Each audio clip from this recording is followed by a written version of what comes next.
Vous étiez nombreuses et nombreux à me signaler en commentaire que vous aimiez vraiment beaucoup ce concept. Du coup, je me suis dit que c'était l'occasion de le refaire une fois tous les mois et demi, tous les 2 mois. Et donc, on va parler évidemment de Stargate aujourd'hui. Je sais que ça vous fait plaisir, et moi aussi. Avant que la vidéo commence, laissez-moi vous dire que vous êtes 15 à 20% à m'avoir signalé récemment dans les commentaires que vous ne receviez pas les notifications de vidéos. Je vous invite à aller vérifier que vous êtes bien abonné à la chaîne, donc si vous ne l'êtes pas, je vous invite à vous abonner.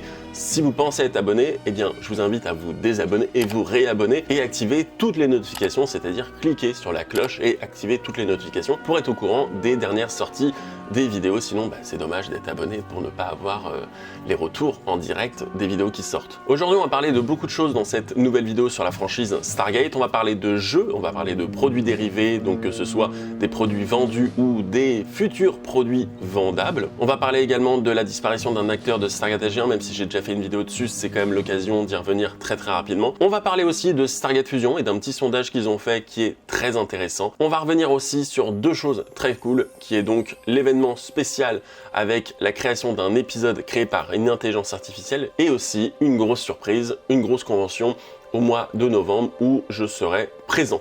Voilà.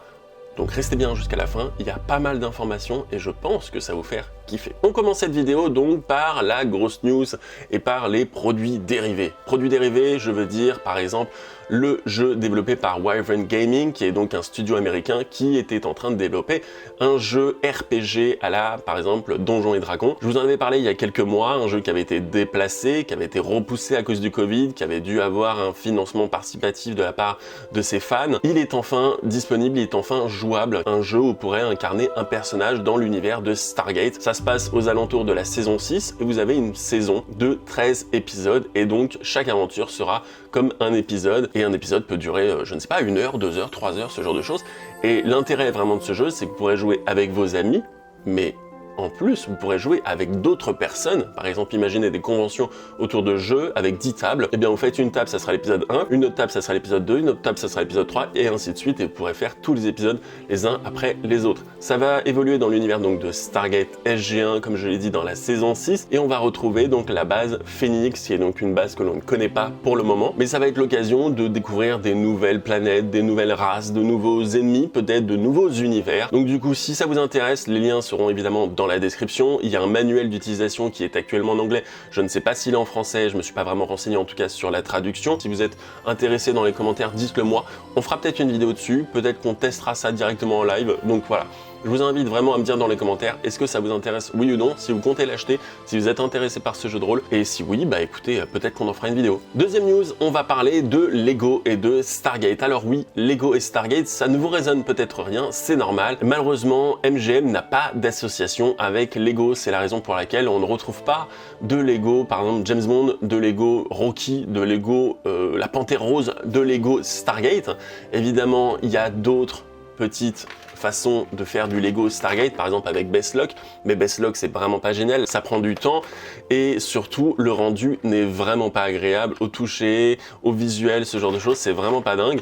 Après effectivement, bon, c'est un moyen, c'est une alternative à Lego, le problème c'est que ça coûte cher, c'est que ça ne se trouve pas partout, mais vous savez quoi, il y a une compétition qui est organisée par Lego qui oppose des artistes, qui s'oppose donc à la création, à la conception d'outils de sets Lego en rapport avec des franchises, que ce soit donc X-Files, que ce soit Stranger Things, que ce soit autre chose, mais que ce soit évidemment Stargate. Et un Français, Marc, a trouvé la solution. Il est en train de construire un set Lego qui fait actuellement 1200 Lego, où il a pris 1 an, presque 1 an actuellement, on est à 8 mois de développement, créé, puis après dessiné, puis après créé sur Photoshop, puis après imprimé. Il a récupéré des plans du tournage de Stargate avec justement les plans du SGC.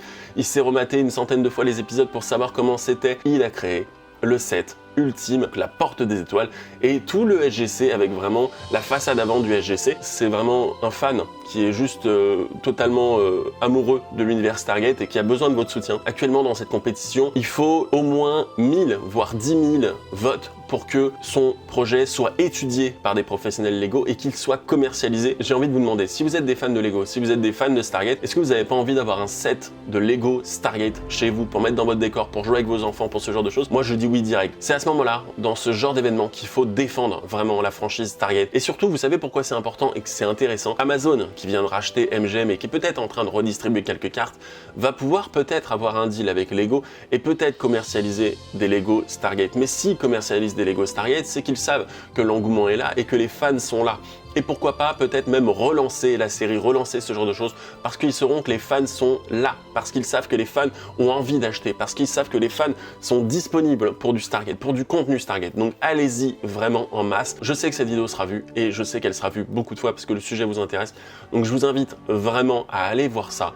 Il y a besoin, je crois, de 10 000 votes, donc on peut le faire vraiment tous ensemble, donc on y va maintenant. On souhaite bonne chance à Starbreak et on passe à la news suivante qui va être un petit peu moins fun. Je vous l'annonçais il y a quelques jours, malheureusement c'était la disparition, la mort d'un acteur qui est donc Willie Garson. Willie Garson, c'était l'acteur qui jouait Martin Lloyd. Pour l'occasion, on a fait un petit hommage, une séance du Mediaverse, c'est-à-dire quand on mate des épisodes ensemble ou une série ou un film ensemble avec la communauté, on a regardé donc les 3 épisodes, donc l'épisode de la saison 4, l'épisode de la saison 5 et l'épisode de la saison 10, on s'est bien marré, on a bien rigolé, c'était vraiment un bon moment. J'ai découvert moi l'acteur avec Sex and the City où il était beaucoup plus présent, je crois qu'il jouait un copain de Carrie Bradshaw qui était modèle ou qui était styliste ou un truc comme ça. Je l'ai découvert aussi dans X-Files et dans d'autres séries, je crois qu'il a joué dans FBI, Duo très spécial.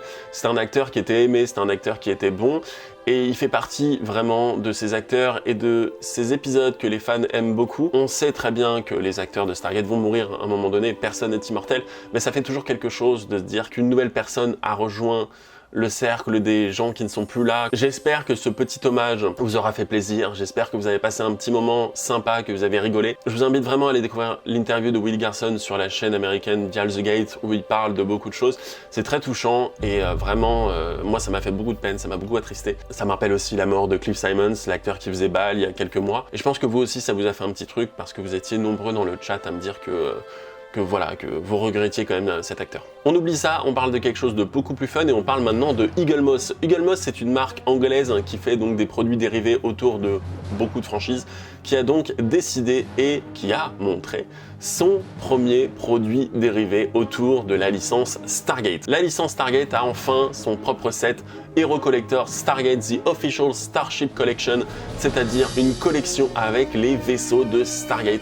On peut retrouver dès maintenant le dédale pour un prix de 50 $ ou 50 € à peu près. Avec les frais de port, vous en tirez vraiment pour 60 € à la maison, c'est très simple. Il n'y a pas beaucoup de stock, il n'y a pas beaucoup de choses, mais vraiment allez-y, foncez, achetez vos pièces. La collection va parler de Stargate Atlantis, de Stargate Universe et d'autres choses autour de Stargate, même autour du film Stargate. Donc peut-être qu'on aura le dessiné de Stargate Universe, peut-être qu'on aura peut-être même la navette qui s'en sert pour le départ. Est-ce qu'on aura la cité d'Atlantis? Est-ce qu'on aura des attaques? Est-ce qu'on aura des chasseurs de la mort? Est-ce qu'on aura ce genre de choses? Je ne sais pas. Mais voilà, il y aura beaucoup de choses. Moi en tout cas, là, il est déjà commandé. Je vous le dis, il est déjà commandé. D'ailleurs, je vous informe que très prochainement, il y aura un live pour fêter les 5 ans de ma chaîne dans quelques jours. Et vous pourrez gagner ce cadeau. Vous pourrez gagner une pièce de collection, vous pourrez gagner le dédale peint à la main qui est donc disponible sur le site de Eagle Moss. Donc voilà, je vous conseille vraiment d'aller faire un tour. Évidemment, tous les liens sont dans la description. On passe maintenant à une autre actualité. C'était il y a quelques mois, donc la référence francophone autour de Stargate Fusion a fait un petit sondage pour savoir quelle était la race extraterrestre préférée dans l'univers de Stargate, autour de Stargate SG1, Stargate Atlantis et Stargate Universe. Ils ont donc pris 16 races différentes, donc il y avait des Tok'ra, il y avait des Jaffa, il y avait des Nox, il y avait les Unas, il y avait les Tolan, il y avait les Terriens, il y avait vraiment les Goa'uld, il y avait les Réplicateurs, il y avait tout le monde, il y avait les Ori. Et parmi ces 16 races qu'ils ont mis en affront l'une contre l'autre, eh bien sur Twitter, sur Discord et sur Facebook, eh bien c'est assez incroyable, vous êtes tous d'accord. La meilleure race parmi les fans, il s'agit des anciens. Et oui, les anciens sont donc la meilleure race. Alors je sais que parmi vous, il y a des gens qui peuvent pas blairer les anciens, qui n'aiment pas du tout leur parcours, qui comprennent pas du tout la hype autour de ces personnages. Du coup, j'aimerais bien avoir vos retours là-dessus, ceux qui aiment ou ceux qui n'aiment pas. Est-ce que vous pensez qu'il y aurait pu avoir une autre race qui aurait pu être plus intéressante à mettre en avant? Je me suis dit que ça pourrait être intéressant dans les commentaires de me dire si vous étiez plus pour, par exemple, les Tok'ra, plus pour les Jaffa, plus pour les Nox, plus pour les Unas, plus pour les Terriens, plus pour vraiment n'importe qui, je ne sais pas, les Tolan. Pour cette dernière actu, pour cette dernière news, on va parler d'un gros morceau, on va parler du projet de Brad Wright, qui est de créer un épisode de Stargate, de l'univers de Stargate, 100% à l'aide d'un outil d'intelligence artificielle. Alors l'intelligence artificielle, qu'est-ce que c'est? C'est donc un procédé mathématique et informatique qui permet à donc une intelligence informatique d'avoir sa propre conscience et de pouvoir créer des choses à partir de rien, qui a donc son propre libre arbitre, qui a donc sa propre manière de penser. Là, ça sera une AI qui sera donc contrôlée par Google et ça va être, on va dire, un petit show. C'est sponsorisé par The Companion, donc le podcast dirigé par Brad Wright. On sait déjà, et ça c'est très cool, qu'on va créer un script d'épisode avec Amanda Tapping, avec David Dulett, avec peut-être d'autres acteurs de Stargate SG1 et Stargate Atlantis. On sait que beaucoup sont intéressés pour revenir. Est-ce qu'on va avoir peut-être un script avec Ben Browder? Est-ce qu'on va avoir peut-être un script avec Richard Dean Anderson? Avec peut-être Christopher Judge? Avec peut-être Joe Flanagan? Avec peut-être d'autres? On ne sait pas. Mais voilà, je sais que potentiellement ça vous intéresse, ce genre de choses. Le live autour de Companion sera en novembre. Du coup, en novembre, on aura d'autres informations. On aura la lecture de ce script. On aura la création de ce script. Et ce qui est intéressant avec ce projet, et c'est pour ça que Brad Wright est en train de diriger cette expérience, c'est de savoir si une intelligence artificielle est capable, vraiment, oui ou non, de créer, de faire de l'art, de réfléchir, de créer quelque chose à partir de matériaux d'origine, à partir de scripts existants de Stargate SG1 Atlantis Universe, avec de l'humour, avec de l'ambiance, avec de la science-fiction, avec du thriller, avec énormément de choses. Est-ce que c'est capable, une machine, de remplacer l'intelligence et la créativité d'une espèce vivante, j'ai envie de dire, d'un être humain? Donc on va voir, je suis assez pressé de savoir. Dites-moi vous dans les commentaires si vous pensez que c'est une bonne idée, c'est une mauvaise idée, si l'expérience est intéressante, si vraiment ça vous intéresse ou pas.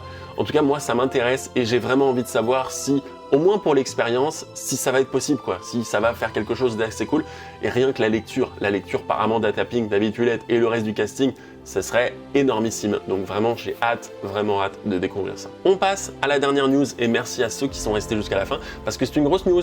Il y aura une convention autour de Stargate. Alors plutôt, ça sera le Paris Manga Sci-Fi Show qui aura lieu le 6 et 7 novembre à Paris. Et l'intérêt de ce truc et pourquoi je vous en parle, c'est parce qu'il y aura Michael Shanks et Joe Flanagan, donc respectivement Dr. Dan Jackson de SG1 et Joe Flanagan qui est donc évidemment le colonel John Shepard de Stargate Atlantis. Ce qui va être bien, c'est que vous pourrez leur poser des questions, que vous pourrez être avec eux, vous pourrez discuter, vous pourrez faire des interviews, il y aura des échanges, alors il y a plein de choses. Et donc ça sera à Paris, Paris Manga, renseignez-vous, le site est évidemment en description. Je serai présent, alors je ne serai pas présent invité, mais je serai présent parce que j'ai envie de faire des interviews, parce que j'ai envie potentiellement de les rencontrer et d'avoir peut-être un mot avec eux pour pouvoir avoir une petite interview sympa à vous proposer sur la chaîne. Je serai présent, donc si jamais vous me voyez à cette convention, n'hésitez pas à venir me parler. Ça me fait très plaisir quand je vous rencontre, c'est toujours un gros kiff vraiment d'échanger avec vous et surtout d'échanger avec vous sur Stargate. Moi j'adore, il n'y a pas très longtemps j'ai fait une convention autour de Dune et on a eu l'occasion de parler de Battlestar, de Stargate, mais surtout de Dune.